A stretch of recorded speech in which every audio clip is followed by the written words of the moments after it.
Welcome on NR networking channel. आज की इस वीडियो में हम 2 पेयर कनेक्टर को इंस्टॉल करना सीखेंगे।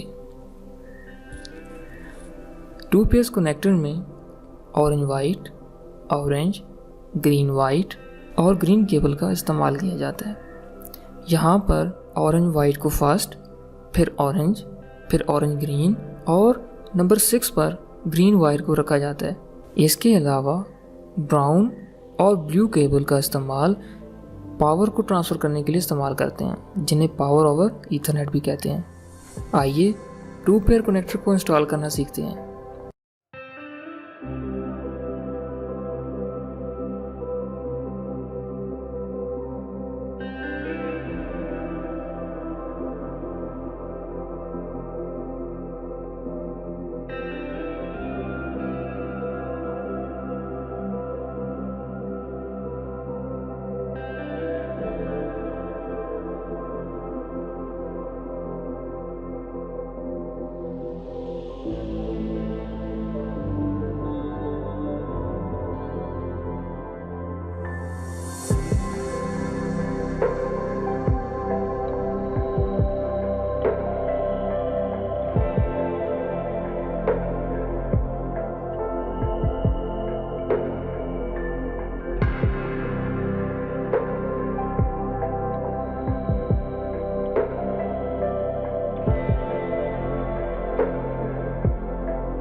NR नेटवर्किंग चैनल को सब्सक्राइब कीजिए और बेल आइकन दबाइए।